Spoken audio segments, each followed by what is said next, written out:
አብርሃም ወነቢ ሙሴ አምላከ አብርሃም ወነቢ ሙሴ አጋዕዝተ ዓለም ቅድስት ሥላሴ ተመስገኑ ተመስገኑ ተመስገኑ ትብላላ ነፍሰይ በውዳሴ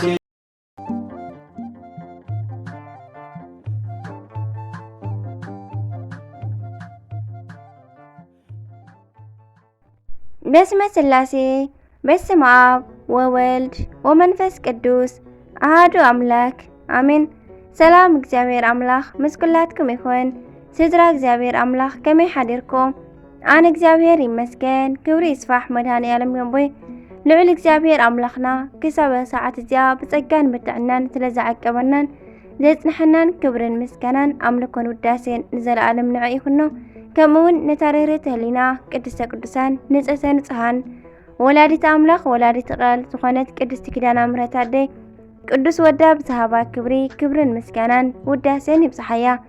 ከምኡ ንኹሎም ቅዱሳና እግዚአብሔር አምላኽና ብዝሃቦም መዓርግ ብዝሃቦም ቃል ኪዳን ከከም መዓርጎም ክብርን ምስጋናን ንዘለዓለም ንዕኦም ይኹን አሜን። 28 ጥሪ ናይ ዕለቱ ስንክሳር ድሰምዕ ዘንብብ ፍቕሪ ጎይታ ኣብ ልቡ ይዕንብብ ሓለዋን ጸሎት ናይ ቅዱሳን ድማ ይረክብ። ዝክረ ጻድቅ ለዓለም የሉ ዝኽሪ ናይ ጻድቅ ንዓለም እዩ ዝነብር አሜን። በስመ አብ ወወልድ ወመንፈስ ቅዱስ አሐዱ አምላክ አሜን። ተአምረ እግዚእነ 28 ጥሪ በዛ መዓልቲ እዚኣ ጎይታናን አምላኽናን መድኃኒናን ኢየሱስ ክርስቶስ 7 ሕብሽቲ ብምቑራስን ብውሕድ ዓሳን ብተኣምር ንብዙሓት ሰባት ኣጽገበ።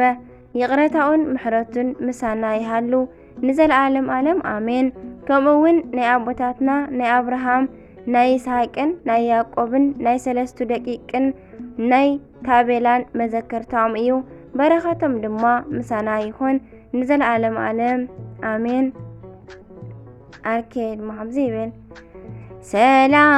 ሰላም ለአብርሃም ለእግዚአብሔር ግብሩ ለይስሐቅ ቆልዑሁ ወለያዕቆብ ፍቕሩ እሎንተ አበው ሰበ ኣዘከሩ ካህናተ ደብተራ ዘጽልእ ትእዛዛት ኣስሩ በበዘመነሙ መዓተ ኣቕረሩ። በረኸቶም ይሕደረና። ቅዱስ ቀለሜንጦስ ሰማዕት። ከምኡውን በዛ መዓልቲ እዚኣ ካብ ሃገረ ኪራስ ዝኾነ ወዲ አክሮስያ ዝስማ መበለት ሰበይቲ ዝኸበረ ቀለሜንጦስ ብሰማዕትነት ዓረፈ። እዚ ዝኾነ ድማ ኣብ ዘመን ነገስታት ገላትያ አርያኖስን ሉቅዮስን እዩ። ካብ ብንእሱ ድማ ኣዲኡ ናይ ቤተ ክርስቲያን ትምህርቲ ስርዓታን ሕጋን መሃረቶ ዕድሚኡ 12 ዓመት ምስ ኮኖ ድማ ብጾምን ብጸሎትን ክጋደል ጀመረ። ኣገልግሎቱ እውን ኣብዝሐ። ከም 3 ደቂቅ ድማ ደኣ ጥረምረ ጥራይ ይምገብ ነበረ። ስጋን ካልእ ብእሳት ዝበሰለን ፈጺሙ ኣይበልዕን እዩ ዝነበረ። ዲቁና እውን ተሾመ። ጥበብን ፍልጠትን እውን ተወሰኸሉ። ዜናኡ ብንጉስ ዲዮቅልጥያኖስ ምስ ተሰምዐ ድማ ናብኡ ኣምጺኡ ብዙሕ ምጥባር ወዱ ክገብሮ ድማ ቃልኣተወሉ። ትእዛዙ ኣብ ዘይሰምዓሉ ጊዜ ድማ ዓብይ ስቃይ ኣሰቃዮ። እግዚአብሔር ድማ ኣጽንዖ። ብዘይ ጉድኣት ጥዑይ ገይሩ እውን ኣተንስኦ። ነቶም ዓላውያን ድማ ኣሕፈሮም። ኣብቲ ጊዜ ድማ ናብ 7 ዓመት ዝበጽሐ ብኢድ ዲዮቅልጥያኖስ ሓደ ምስክርነት ኮይኑ ተቆጽረሉ። ንጉስ ብምስቃዩ ምስ ደኸመ ድማ እዚ መሰሪ ጠንቋሊ ፈጺመ ከምኡ ዝበለ መሰሪ ኣይረኣኹን። ንኣማልኽቲ ንኽስውእ ምናልባት ንልቡ ክትመልስ እተኽኢልካ እንሆ ናባኻ ለኣኽክዎ እናበለ ጽሒፉ ናብ ናይ ሮም ንጉስ ለኣኾ። ናይ ንጉስ ሮም ምስ በጽሐ ድማ ናይ ወርቂ ኣልባሳት ኣምጽኡሉ። ንሱ ድማ ናብኣቶም ኣይተመልከተን። ንጉስ ግድማ ኣብ ልዕሊኡ ተቆጥዐ። ንሱ ግን ምንም ኣይፈርሐን። ንጉስ ድማ ብመንኮራኹር ዓብይ ስቃይ ኣሳቀዮ። ገረፎን ንኣካላቱ ንህዋሳቱ ቆራረጾም እግዚአብሔር ድማ ከምቲ ቀዳማይ ፍጹም ጥዑይ ገይሩ ኣተንስኦ። እዚ ድማ ካልኣይ ምስክርነቱ እዩ። ብምስቃዩ ምስ ደኸመ ድማ ናብ ንጉስ ሃገረ ኒቆሜድያ ናብ መክስሚያኖስ ለኣኾ። ኣብኡ ድማ ጽኑዕ ስቃይ ኣሰቃይዎ። ጎይታናን ኣምላኽናን መድሓኒናን ኢየሱስ ክርስቶስ ድማ ቀዳማይ ከምቲ ፍጹም ጥዑይ ገይሩ ኣተንስኦ። ንጸላእቱ ድማ ኣሕፈሮም። እዚ ምስክርነት ድማ ሳልሳይ ምስክርነት እዩ።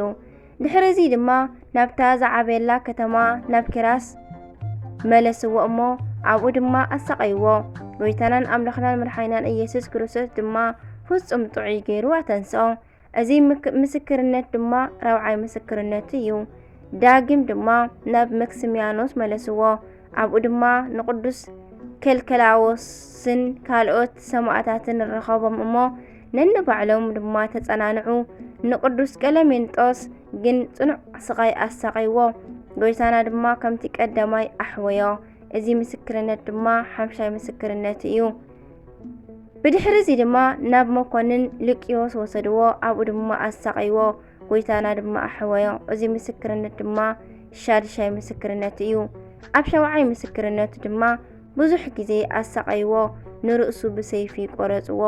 ሶፊያ ዝስማ ኣማኒት ሰበይቲ ድማ መጺኣ ንስጋኡ ወሲዳ ገነዘቶን ቀበረቶን።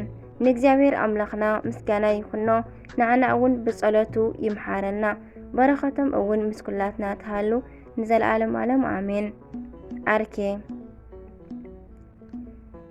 ሰላም ለቀለሜንጦስ ዘተበጽአ ትዕግስቱ በአውደ ምኩናን ሃምስቱ በብዝሃ ኩነኔ እምድህረ ኮነን ወለቱ እግዚአብሔር አስተቀጸሎ ህየንተ ፍሉህ ርጸቱ ከመ ጊዮርጊስ በአክሊል ሰብአቱ። ኢልበረኸት ይሕደረና። ኣባ ኣካውህ ከምኡውን በዛ መዓልቲ እዚኣ መነኮስ ኣባ ኣካውህ ብሰማዕትነት ኣዕረፈ። እዚ ቅዱስ ድማ ካብ ሃገረ ፍዩም እዩ። ብምንኩስናኡ ድማ ብዓቢ ተጋድልኡ ገበረ። ሰይጣን ብግልፂ ተገሊጹ መጾ። ቅዱስ ኣካውህ ድማ ነቲ ሰይጣን ሒዙ ብጸጉሪ ርእሱ ኣሲሩ ክቆጽሖ ጀመረ። እቲ ሰይጣን ድማ ንኽትገድፈኒ ብመከራታት ክርስቶስ ኣምሕለካ ኣለኹ እናበለ ኣእወየን ተማሕፀነን። ኣብቲ ግዜ ድማ ሰደደ እሞ ከም ትኪ ተኒኑ ጠፍአ። ብድሕሪ እዚ ድማ ኣብ ዘመነ ስደት ናብ ኣደባባይ ክሓርቲ ከደ። ኣነ ብክርስቶስ ዝኣምን ክርስቲያን እየ ኢሉ ዓው ኢሉ ተዛረበ። ክሓድያን ድማ ጽኑዕ ስቃይ ኣሰቃይዎ። ንርእሱ እውን ብሰይፊ ቆረጽዎ። ናይ ሰማዕትነት ኣኽሊል ድማ ኣብ መንግስተ ሰማያት ተቐበለ። በረኸቱ ምስ ኩላትና ትኹን ንዘለዓለም ዓለም ምስጋና ይኹኖ። ንእግዚአብሔር ኣምላኽና ንዓና እውን ብምሕረቱ ብጸሎቱ ይደግፈና ንዘለዓለም ዓለም ኣሜን። አርኬ ድማ ከምዚ ይብል ሰላም ለአካውህ ጸዋሬ ማቶት ተቋም ዘብሔረ ፍዩም ትምህርተ ስምዑ እሙን ወምንኩስናሁ ፍጹም እውስተ ስጋሁ በላዕለ ኩሉ ህሙም እስከ ዮም ሃሎ ይትገብር መድምም። ከምኡውን በዛ መዓልቲ እዚኣ 800 ማህበር ቅዱስ ኣካውህ ብሰማዕትነት ኣዕረፉ። በረኸቶም ምስ ኩላትና ተሃሉ ንእግዚአብሔር ኣምላኽና ምስጋና ይኹኖ ኣሜን። አርኪ ሰላም ለክሙ ኣምአት ስምንቱ ዘደለወክሙ በስም ምስለ ኣካውህ ትሙቱ ገብርክሙ ኣብድ ከመ ኢይጥፋእ በከንቱ በግእዛንክሙ ኣግእዝዋ ለቱ ጊዜ ተኣተተት ዓለም ህይወቱ አሜን። ቅዱስ ዮሴፍ ከምኡውን በዛ መዓልቲ እዚኣ ኣይሁዳዊ ቅዱስ ዮሴፍ ወዲ ማህው ኣዕረፈ። እዚ ቅዱስ ድማ እስራኤላዊ ድማ ብናይ ኣይሁድ ሃይማኖት ሓበየ። መጽሓፍቶምን እውን ተምሃረ። ሓንቲ መዓልቲ ድማ ደቂ ክርስቲያን መጻሕፍቲ እናተምሃሩ እንከለው ተመልከተ እሞ ነዲኡ ምስኣቶም ንኽትሓውሶ ለመና። ንሳ ድማ ወሲዳ ምስኦም ምስ ደመረቶ ናይ ቤተ ክርስቲያን መጻሕፍቲ ተምሃረ። ናይ ሃይማኖት ክርስቶስ ፍቕሪ ድማ ኣብ ልቡ ሓደረ። ብድሕሪ እዚ ድማ ምስ ሓደ ሕጊ ቤተ ክርስቲያን ዝፈቱን ዝዕቅብን መንእሰይ ክርስቲያን ተራኺበ። ንሱ ድማ ናብ ቤተ ክርስቲያን ወሰዶ። ዮሴፍ ድማ ቅዱስ ስጋኦን ክቡር ደሙን ተቐበለ። ንጽባሒቱ ድማ ኣናጉንስጢስን መዘምራንን ምስ ዮሴፍ ተኣኪቦም ንኣልባሳቶም ከም ኣልባስ ድንኳንን መጋረድያ ብምስራሕ ካብ ቤቶም ድማ ሕምባሻ ኣምጽኡ። ብመልክዕ ጸወታ ድማ ካብ ማእኸሎም ሊቀ ጳጳሳትን ኤጲስቆጶሳትን ብሙሻም ስርዓት ናይ ቅዱስ ቁርባን ሰርዑ። ናብ እንዳ መምህሮም ከይዶም ድማ ይበልዑን ይሰትዩን ከምዚ እንዳገበሩ ድማ ነበሩ። ኣቡኡ ንዮሴፍ ነዚ ምስ ሰምዐ ድማ መዓት ተመልአ። ንወዱ እውን ንድሕሪት ኣሰሮ። ኣብ ውሽጡ እሳት ዝተመልአ ጉድጓድ ናብ ዘለዎ ቤት ማእሰርቲ ድማ ወሰዶ። ናብ ውሽጡ ወዲዩ ድማ ኣፍ እቶን ዓፀዎ። መልአኽ እግዚአብሔር ድማ ነቲ እሳት ኣቆረሮ። ኣዲኡ ግን ንወዳ ምስ ሰኣነቶ ብኸየትን ኣስቆርቆረትን እትገብረውን ሰኣነት።